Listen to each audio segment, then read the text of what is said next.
Good morning, ladies and gentlemen. Now we reach the part 4 of the presentation, that is tenure of Lieutenant Colonel V.P. Gupta, who came from School of Artillery in month of September 70 from the CB wing. Lieutenant Colonel S.B. Singh received his posting in September 70 to replace same place, CB wing, School of Artillery, in place of Colonel V.P. Gupta. Well, I was privileged to receive my CO, new CO, Lieutenant Colonel V.P. Gupta, from Tinsukia, and then also to see off Lieutenant Colonel S.B. Singh after having taken over of the COs had taken place. Well, the regiment, 90 Mountain, at this stage has reached greater heights in professionalism. We had participated in all the operations twice in a year, that's month of April and October. Then our shooting skills were excellent, and also our mob scheme, mob drills were extremely good. They were like clockwork mechanism, the timings, perfect timings. That I can speak with great pride. Well, the regiment, which was born at Mathura and brought up at Deolali and seasoned at Lohitpur, operationalized at Hailyong, was now destined to create a history by participating in liberation of Bangladesh. I recall the first Mandar parade of our regiment after Colonel Gupta had come, Panditji Subedar Dixit. He appreciated and mentioned that Lieutenant Colonel Ved Prakash Gupta, well, he has got a Gupta Shakti. Tenure of Lieutenant Colonel V.P. Gupta started with a war footing. We had Op Alert with 82 Mountain Brigade at Hailyong, and soon after Op Alert, we moved for collective training down south across Brahmaputra, and we had exercise Padyatra. Well, Padyatra was a very long exercise. We were self-contained over a period, and we were replenishing en route. We started from East Mayo Ranges, and daily there were deployments from that, and guns and ammunition was moving forward along the axis of advance. Then we had shooting practices, like I mentioned to you. East Mayo Ranges, basically it was hill shooting. Crush clearance was a big problem. And then we came to the Jairampur Ranges. Jairampur Ranges was a typical jungle shooting, where the fall of shot was very difficult to be identified. Salvo ranging was mostly resorted to. And then we had humping of the guns in the end, separated the guns and man-lifted to the hilltop of Nempong and assembled and ready to fire. So it was a specialized training of the regiment, good for, say, I would say, end October to February. Then we saw deployment of 903 Mountain Battery, permanently that support of a battery at Hailyong, of course to be rotated. In July 71, there was a hectic movement in 4 Corps zone. The headquarter 4 Corps zone, the TAC headquarter, was shifted to Tripura, leaving a skeleton headquarter under Chief of Staff Major O.P. Malhotra at Tejpur. In October 71, Colonel G.S. Two Mountain Dev called the CO for a briefing. First, he was told that, well, Two Mountain Artillery Brigade with 2 regiments had moved to Tripura. And orders for us were, first of all, 902 Mountain Battery to cross Digaru at the earliest for deployment in Shillong under 101. 902 Mountain Battery to cross Digaru at the earliest and report to Shillong, headquarter 101 communication area. 901 Mountain Battery to go to Along in 5 Mountain Brigade sector, Siang district. 903 Mountain Battery to continue stay put at Haileong under 82 Mountain Brigade. And headquarter, that is RHQ, to report to Dinjon to act as tactical headquarter of Two Mountain Dev. Well, accordingly, 902 Mountain Battery was put on 24 hours notice, and finding the situation, it was asked to cross. Crossing Digaru in October is problematic at times, but we catered for enough recovery vehicles. The battery catered for enough recovery vehicles to be deployed on both sides of Digaru, and also extra elephants to push or to pull the FATs, the guns.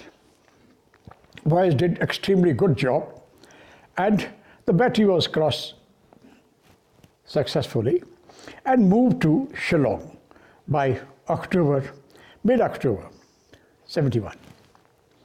Similarly, it was followed by 901 Mountain Battery, which had to move across, and twice it had to cross Brahmaputra, once towards the south, that is near Dibrugarh, and then from Dibrugarh again to the north bank of Brahmaputra towards Along, and then traveling to Along. Then also it completed and reported to Along.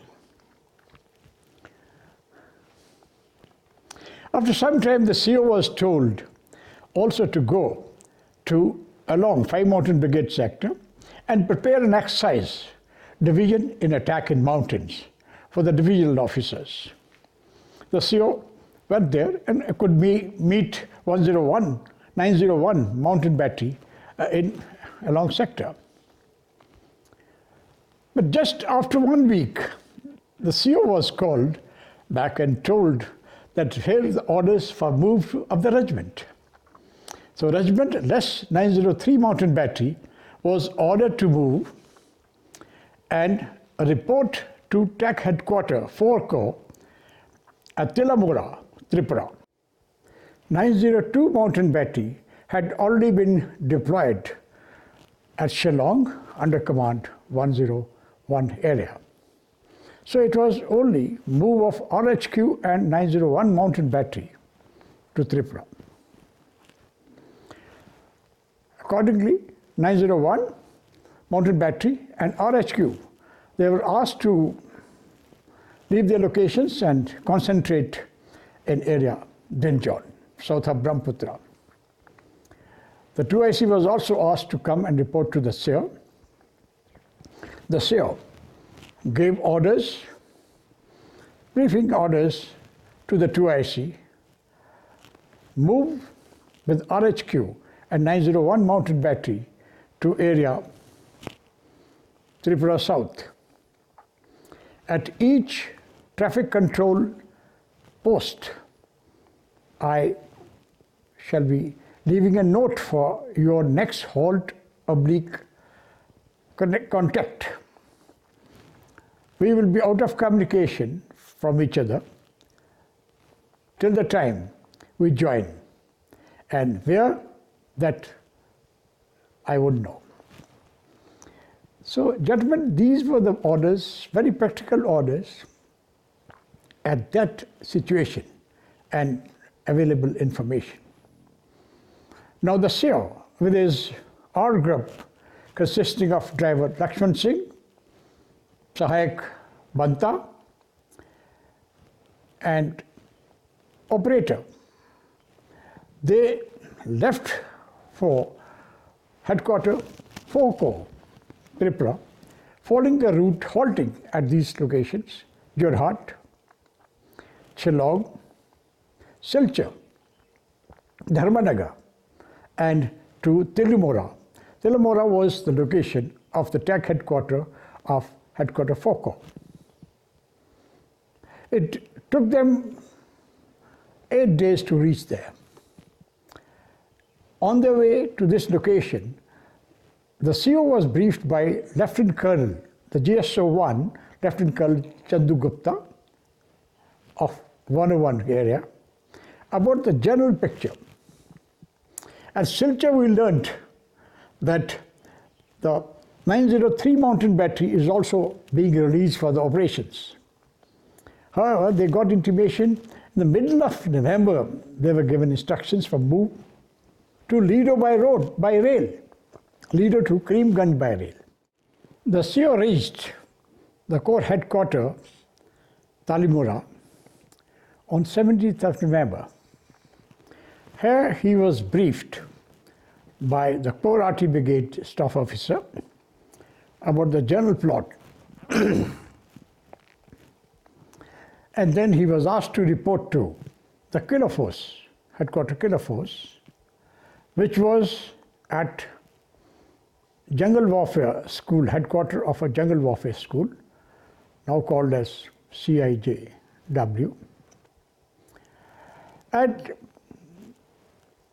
Commander Anand Swarup, Brigadier Anand Swarup, was the commander of the Killer Force, a friend, Stark Days friend of Colonel V.P. Gupta. The task of Killer Force was to take over Belonia Pocket, which was captured by 23 Infantry Division. Now the next 3 days were spent by the commander, the SEO, and the party in carrying out intensive recce and information about Pak artillery and defenses was obtained in detail. And during the course of recce, they were fired mortar shells. Obviously, some civilian OP from treetops could be seeing them. On 21st of November, artillery resources available to the Killer Force were one Mujib battery, which had 6 3.7-inch howitzer, and 2 of the BSF, Border Security Force groups, each group having 4 into 3.7-inch gun howitzer. On 24th of November, 301, and the RHQ reached there, stayed with the CO, took them to the Belonia Pocket, and they were deployed on the bund of a huge water tank. Other area was marshy because of there were rice fields, and even the PT-76 tanks were being recovered still out of the marsh. Well, the Corps commander, he visited us on 28th of November, and he directed pressure to be mounted on Fani, being a strategic communication center connecting East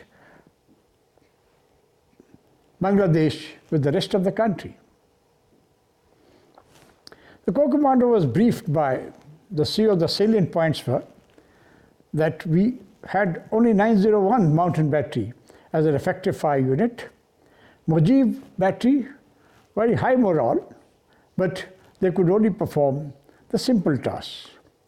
Whereas the groups of BSF, groups, two of them, they could only engage the visible targets. They had no radio communications and could be utilized for harassing fire. The Corps commander did say that he will try and get 1 or 2 batteries.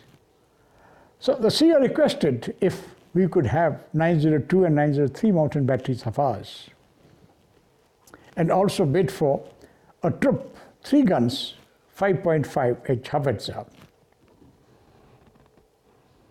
The next day, message came from the Corps commander. Well, the batteries were not available. They were doing a good job with already affiliated formations. And troop of 5.5 inch was not available. The Corps commander had also mentioned one point, that our offensive was likely to be on 30th or 1st of December.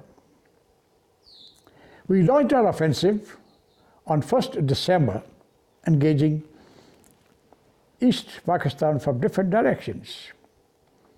And on 3rd, the Pakistan took on airstrikes in J&K, Punjab and Rajasthan, and the war was declared.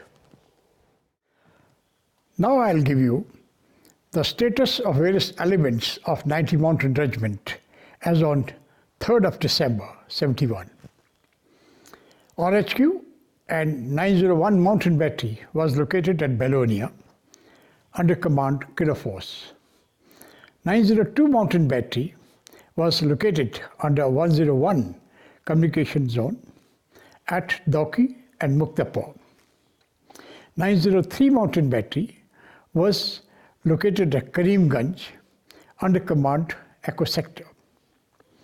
Now, the operations of 101 and Echo Sector were complementary to each other. They were to invest Sylhet from different directions. The plan was to threaten Sylhet from 3 different directions. 101 Communication Zone was to threaten from north along axis Dauki, Jantiapur, Haripur and Sylhet with 55 GR and 902 Mountain Battery. Now the Echo Sector was to threaten Sylhet from the east as well as northeast. Axis was Karimganj and then to Sylhet from the direction of that, and threatened with it had 903 Mountain Battery along with it. From south, it was 8 Mountain Div from the direction of Dharmanagar, Kalora and Shamsher Nagar. That's from that salient in the direction of south and southwest. So these were main approaches of threat investment of Sylhet. Now I will talk about 902 Mountain Battery. It had already deployed under command of 101 Communication Zone in month of October 71 at Dauki and Muktapur. The battery commander was Kanu Chatterjee, Major Kanu Chatterjee, Captain B.R. Kanwa, Captain Anand Suri, Lieutenant Bhogal, and the gun position officer was Naib Subhadar Rathore. Well, these 3 OPs, they rotated amongst them, affiliating to the various companies of 55GR for the different tasks like infiltration, for spoiling attacks, and wherever the contingency arose, they were rotating. 903 Mountain Battery was deployed in Haileong. On 15th of November, they were given orders to move by road to Lido and from Lido to Karimganj by rail. So the battery mobilized accordingly and reached Lido on 28th of November. On 1st of December, it was all set to move by rail, and it moved by rail, coming Lido to Tinsukia, Lamding, Madhepur, and then to Karimganj. On afternoon of 3rd December 71, it was at Karimganj. It was taken to the concentration area, pre-selected, and received by the enemy shells coming on them. There were 4 shells landed in the area, but fortunately there was no casualty.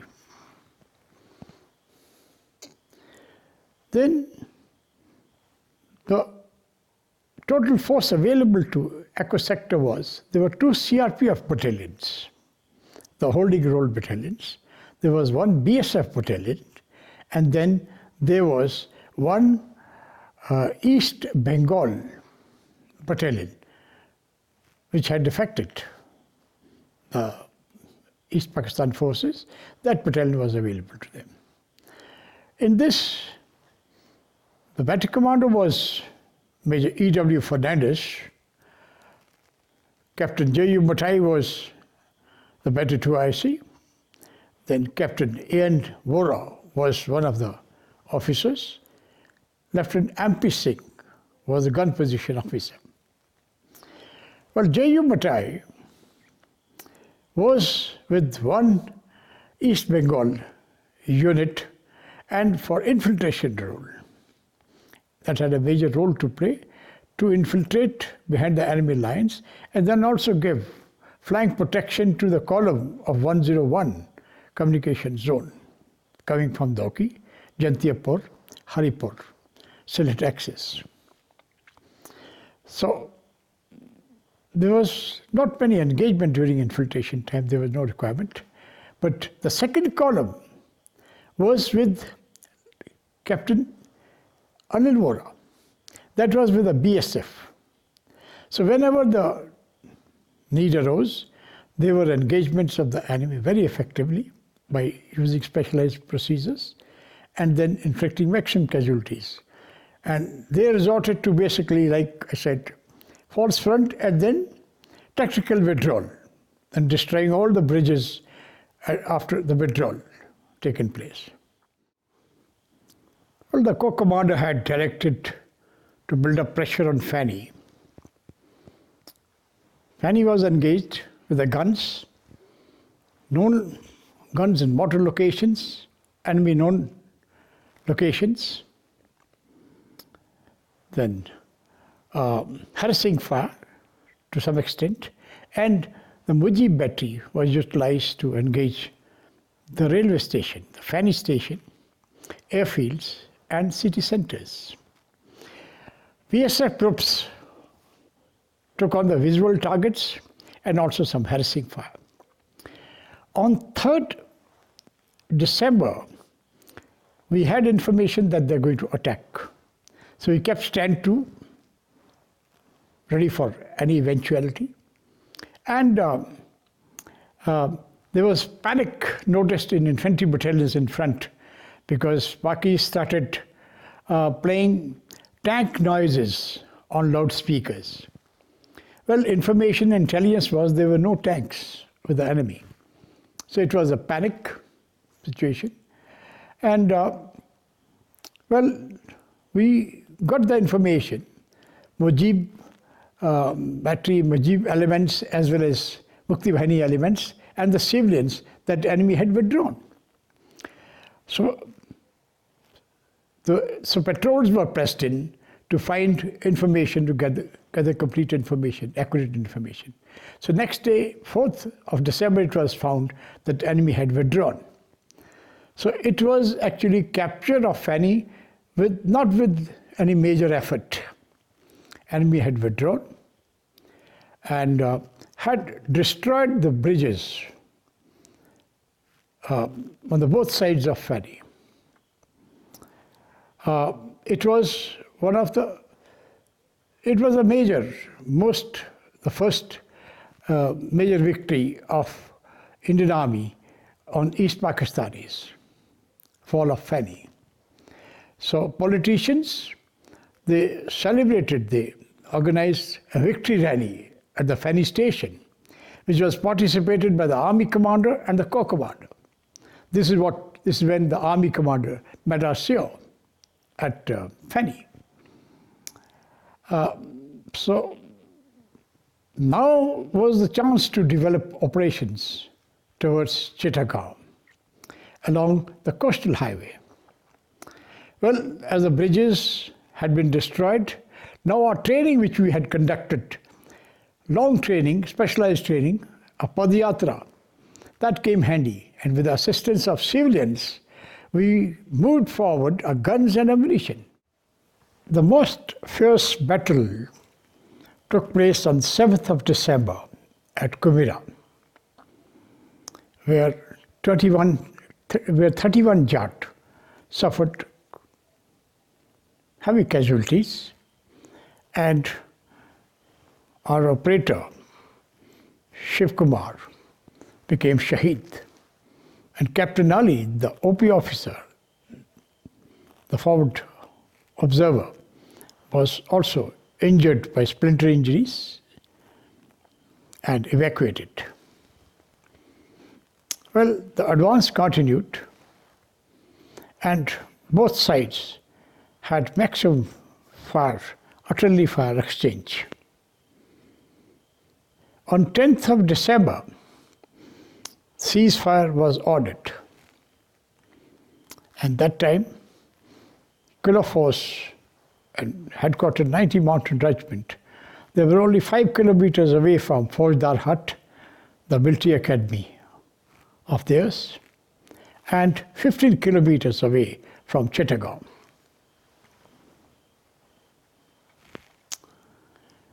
White flags were flown by East Pakistani troops. Brigadier Shakil, their commander, came with his escorts to us and to discuss and negotiate the modalities. His views were, it was a ceasefire and not a surrender. Secondly, he said that Pakistan troops will hold their weapons for protection against Bangladeshis. And third point was that there were approximately 50 officers and 6,000 troops. They'd be allowed to stay in 2 camps. One, Faujdar Hut, that is military academy, and the second, the naval base. And thirdly, he offered that they will offer the vehicles till the time the Indian Army vehicles fetch up. Well, Brigadier Saroop and Kal Gupta, they dissuaded discussions to finalize the views. Well, it was decided that Pak troops will hand over all the weapons to the Indian troops, and Indian troops will provide protection to them as prisoners of war and also administer them. Secondly, it was decided to put all the prisoners of war in naval headquarters, their barracks, naval barracks there, for further processing as well as evacuation. And it was not ceasefire, it was a surrender. The Pak troops will line up in the parade ground, hand over their weapons to the Indian troops, which will be kept in the court. In addition, other ammunition and the weapons will also be sealed, will be locked, sealed for the safety purposes. Now, after this, it was all obeyed without any crib or whisper. Then Brigadier Shakil came in civil dress and joined the vehicles, our party. And we moved for Naval Base Headquarters, as a Naval Headquarters Officers' Mess. En route, there were slogans by Bangladeshis, Jai Bangla, Jai Hind, Jai India. So we reached the naval headquarters. The 30-odd officers with sullen faces. Well, they were told by the commander, Brigadier Anup Singh, that they will be shifted to the lines, cap lines, and their weapons will be taken over. And they were advised not to put on the uniform in a foreign country. Well, the Indian troops arrived in the evening, and also the headquarters, naval headquarters, the building was taken over. That complex was taken over by 90 Mountain Regiment, that is our regiment. And a lot of weapons were recovered from the ponds, from the shallow waters of barrages. And the infantry was told to guard the prisoners of war. Both their protection was their responsibility, both at the military academy as well as the naval headquarters, the naval base. Well, on 20th of December, the Corps commander came and we were given orders to move back to our locations, Lohitpur. So that was end of this particular phase. Well, ladies and gentlemen, the memories of liberation of Bangladesh are real nostalgic. I saw for the first time the real freedom in the eyes and the body language of liberated Bangladeshis. I saw the sunken fear in the eyes and the behavior of those Bangladeshis, those who had come out of the houses first time after a prolonged lock-in. I saw the real gratitude in the behavior of those liberated Bangladeshis during the victory march of ours to Chittagong. The way they were kissing us, kissing our hands, touching feet, and showering flowers on us. A great scene. I felt privileged and honored as a captain, young captain, giving my autobiograph to the children at the airport and other places. Well, I was blessed by the God by having my first son, Arvind, born on 7th December at Jammu. That blessed by CEO by giving us leave, me and Major Chahal to transfer his family, shift his family from Devlali to Amritsar. So we boarded the first flight from Agartala to Kolkata.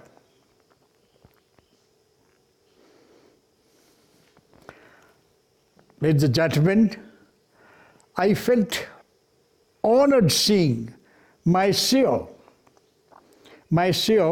being honored as a hero at Ahmednagar for Swarnim Vijay Divas, a great tribute to a soldier.